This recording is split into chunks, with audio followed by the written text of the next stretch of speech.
Hello, my name is Mrs. Stitt, and I'll be sharing with you some information about how I got to Hanover. So this is One Nighthawk's journey to Hanover High School. So I'm from the Pittsburgh area, which is kind of exhausting. That's why a lot of times after break I'm kind of tired, because we've been traveling a lot because all of our family lives back in the Pittsburgh area.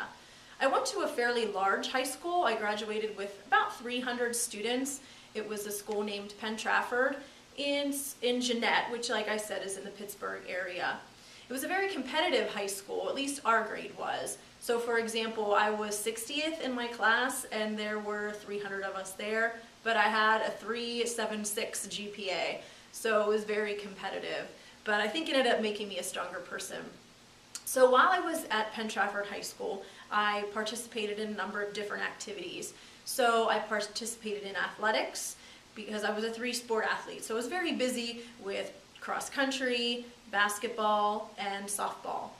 In addition to athletics, I was also involved heavily in our drama department, stage managing, and also performing in a number of different shows and musicals.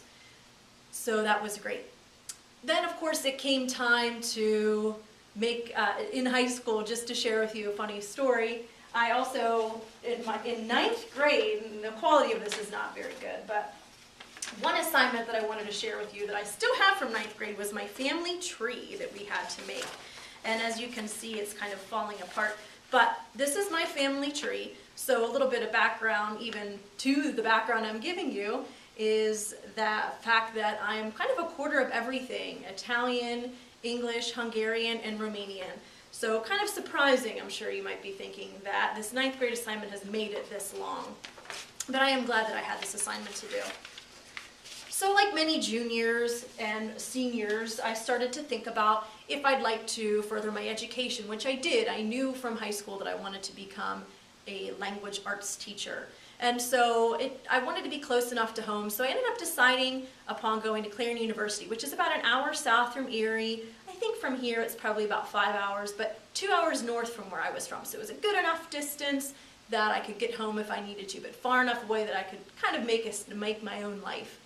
While I was in college, I continued running on the track and cross-country team, and then I also ended up working at the bookstore, which is how I ended up getting to know Mr. Stitt. See, a friend of mine, a mutual friend of ours, kind of introduced the two of us, and we started talking and everything, and I wasn't quite sure, where we stood.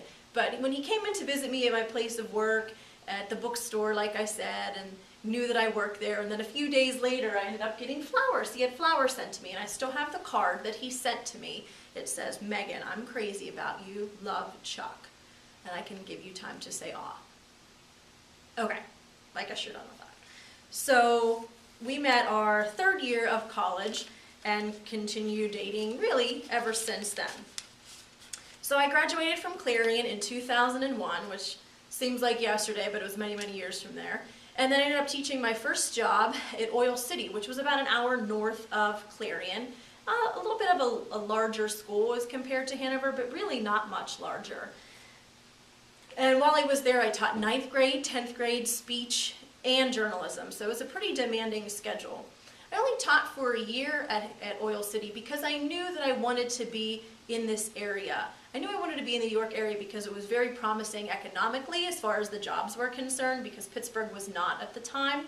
But I also knew that I wanted to be in a smaller school. Having graduated from a larger school in high school, like I shared with you, I knew I wanted to be in a smaller school because then I could really get to know the students and their families. So when it came time to start applying for jobs, I wanted to be in the smallest school in York County. So here I am. And then a few years afterwards, Mr. Stitt also ended up getting a job at the middle school and then eventually moved up to the high school.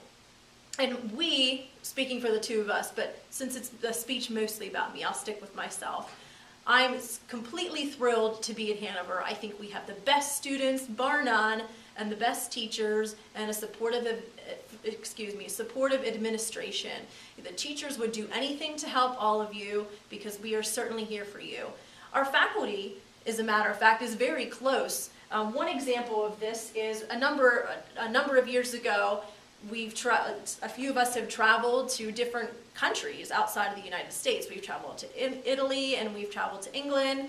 Mrs. Kaler, Mrs. Bell, myself have all traveled together, and as well as some retired teachers that you probably wouldn't know now.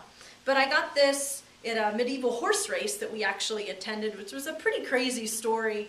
We were actually stuck in the middle and pushed around by a mob, and I kind of thought I was going to be trampled to death. It was pretty crazy, but glad to say that I made it.